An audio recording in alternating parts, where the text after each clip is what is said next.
ancient Romans invented a lot of extremely influential and extraordinary things, such as central heating and even concrete. Today, we're going back in time to take a look at some of ancient Rome's greatest contributions. So let's begin. Here are the top 15 most incredible ancient Roman inventions. Number 15. Aqueducts. It's next to impossible to think of ancient Rome without thinking of aqueducts. As the Roman Empire expanded and cities grew, the ancient Romans saw the need for fresh water. The ancient Romans weren't the first ancient civilization to use aqueducts. Both ancient Egypt and India used them. However, the ancient Romans invented a system of aqueducts that was far superior. The system was built from around 312 BC to around 226 AD, and at completion, they were more than 480 miles of aqueducts, delivering roughly 300 million gallons of water per day. The aqueducts ran both above and below ground and were extraordinarily strong and relied mostly on gravity to transport the water. But even when the water had to travel uphill, they had an invention for that. They invented the inverted siphon, which basically was a system of high-pressured pipelines. The aqueducts and the fresh water that they provided are considered one of ancient Rome's most significant and influential inventions. Number 14. The hypocaust. It could get pretty chilly in ancient Rome, especially since apartments were made of cement, so the ancient Romans invented a way to warm their houses. Hypocausts were a system of central heating, and they're actually the predecessor to modern central heating. Hypocausts were typically used in private homes, but they were also used in public buildings as a way to warm up public baths.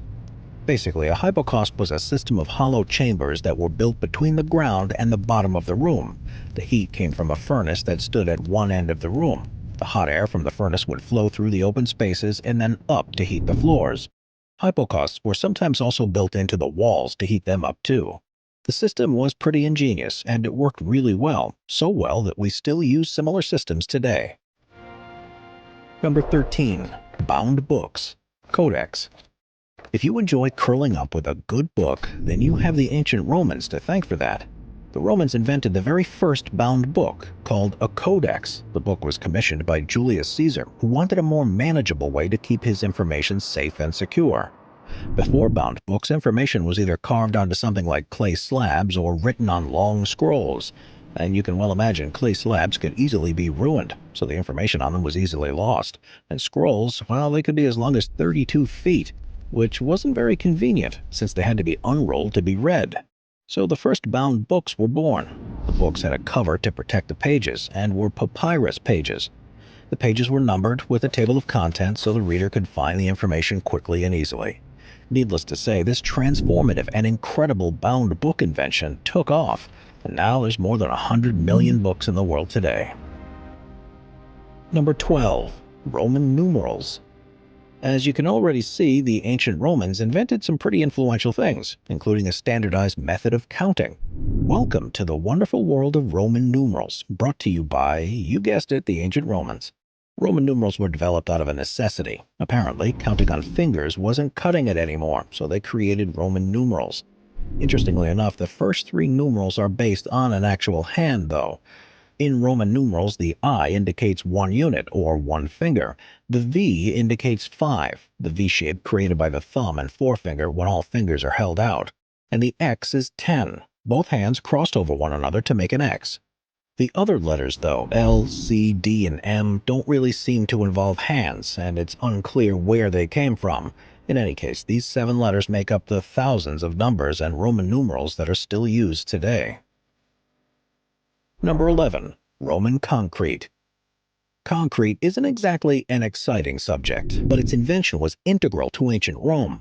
The ancient Romans developed several different blends of concrete, depending on the usage, but the most prevalent cement featured a mixture of volcanic ash and seawater. The secret ingredient was pozzolanic ash, which prevented cracks in the concrete from spreading. When used for buildings, Roman concrete could be faced with stone or brick, and then sometimes decorated with paintings, colored marble, or even stucco. They also developed a type of concrete that could set underwater, which was useful for building bridges and the aqueducts. Roman cement was strong and long-lasting. Some structures made from Roman concrete are still standing today, such as the Pantheon in Rome, which is a testament to just how strong this Roman concrete was. Number 10. Newspapers.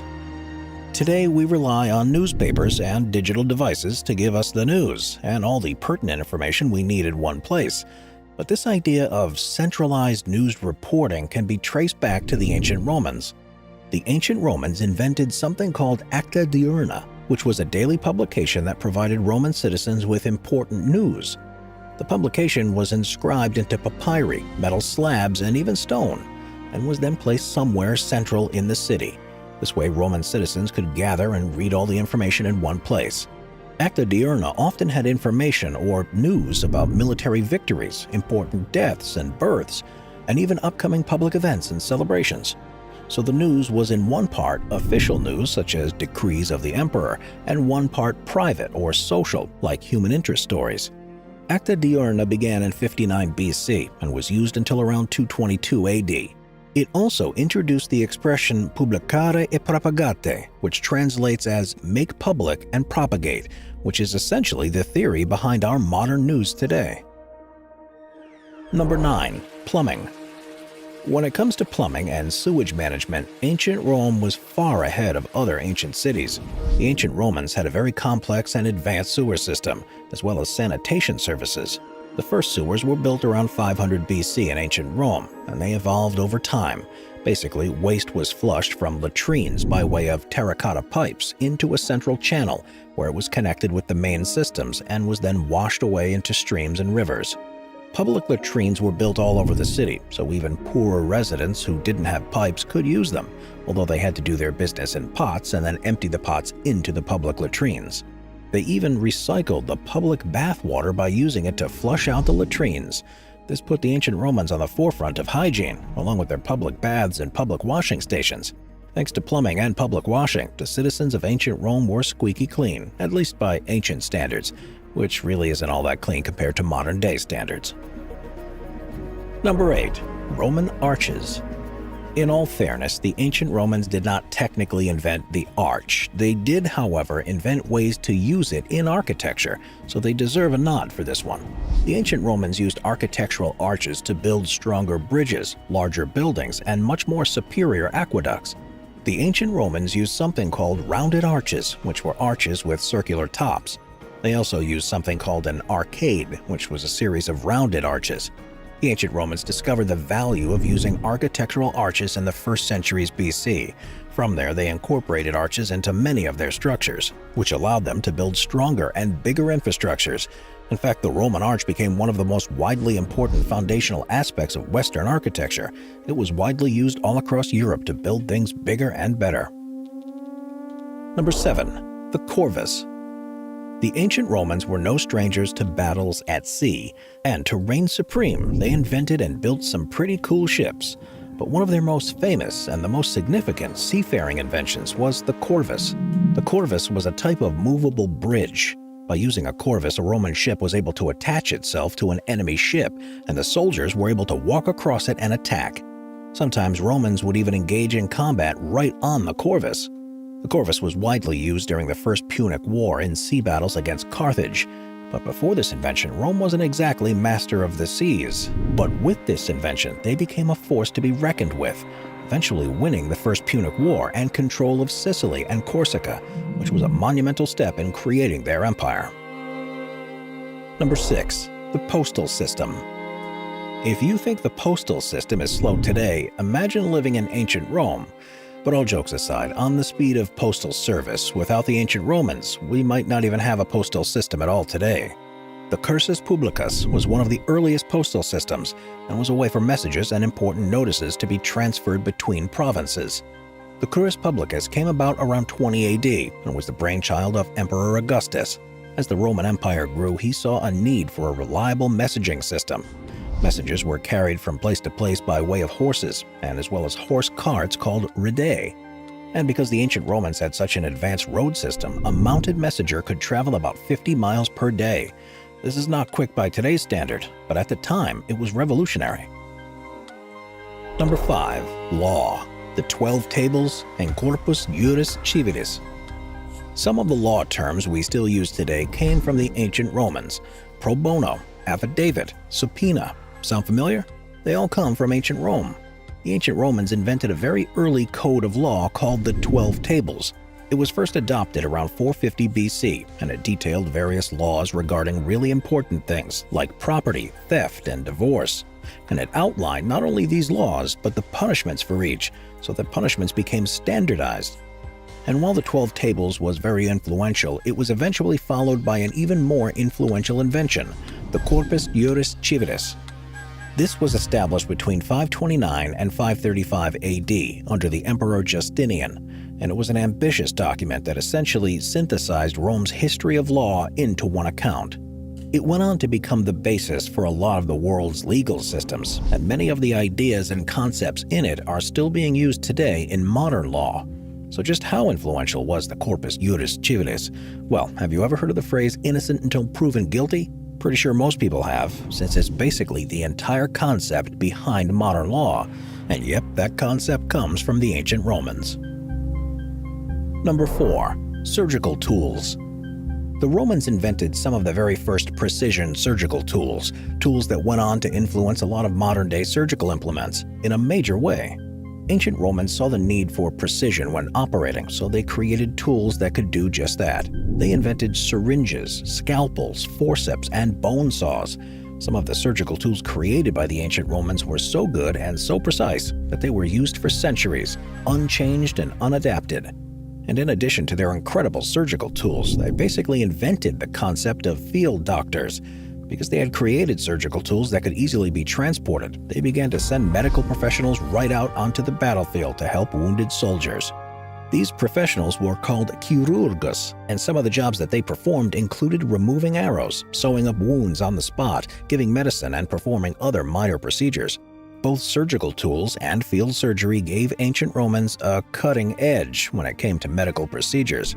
A lot of people were both saved in hospitals and on the field because of these inventions. Number 3. Strong roads and highways. It's often said that all roads lead to Rome.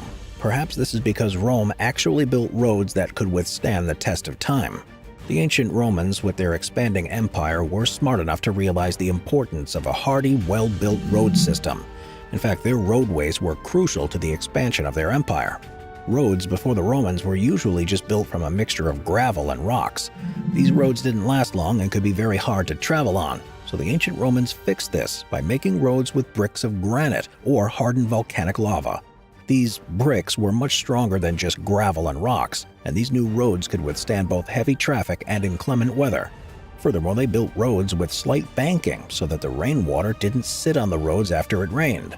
But they didn't stop there. They built roads along surveyed courses, built bridges, and even cut through hills. The roads were used by the armies, by officials and civilians, and for carrying communications and goods. And these sturdy roads were far-reaching, too. At Rome's peak, there were 372 roads connecting the empire's 113 provinces and 29 military highways from the capital. All in, there were more than 250,000 miles of roads, and by 200 AD, more than 50,000 miles of these roads were paved. The care they took in building these roads and the invention of their highway system is truly incredible, and some of these roads are still in use today. Number 2. Apartment complexes, insulae. If you live in an apartment or a condo building, you can credit the ancient Romans for that. The ancient Romans invented the idea of stacked housing, which is clearly a massive contribution to modern society. The apartments they created were called insulae, which translates as islands. They called them islands because the stacked housing took up entire blocks, with roads that flowed around the housing, sort of like water. The housing consisted of 6 to 8 apartment blocks that were built around a staircase and featured a central courtyard in the middle. The bottom of the buildings were usually composed of shops and businesses. Some of the insulae buildings even had names. They were usually named after the owner of the building. The buildings were owned by rich Romans who collected the rent from the tenants who lived there. Sound familiar? It should, because this was modern high-density living in the making. The idea of building up and not out took off in Rome like wildfire, and by the 4th century AD, Rome boasted more than 45,000 insulae. On the lower floor, the apartments were called canacula, and these ground floor apartments were bigger than their higher counterparts and more sought after, therefore they had a higher value. The apartments at the top were called celle, which they were usually a lot smaller than the sonacula. The upper apartments were also not as desirable. They had safety issues and a lot of stairs, so they were usually occupied by much poorer people than those who lived in the sinaculas at ground level. It's believed that the apartments themselves varied in luxury, with some having big windows and varying amounts of rooms. The insulae could be as tall as 9 stories high, which is a far cry from some of our modern skyscraping condo buildings, but still impressive nonetheless. Insulae apartments were generally for the medium to lower class citizens of Rome. Those with money, the upper class, didn't like stacked housing. They lived in a domus, which was a single-family house located in a different part of the city. These insulae gave way to grid-like cities, with each insulae becoming a neighborhood of sorts, with its own shops, courtyards, annoying neighbors, and the like. Number 1. The Julian calendar. Probably the biggest invention and contribution by the ancient Romans is the Julian calendar, since it's the predecessor to the calendar that most of the world uses today, the Gregorian calendar. The Julian calendar had some heavy hitters behind its creation, namely Greek mathematicians and astronomers.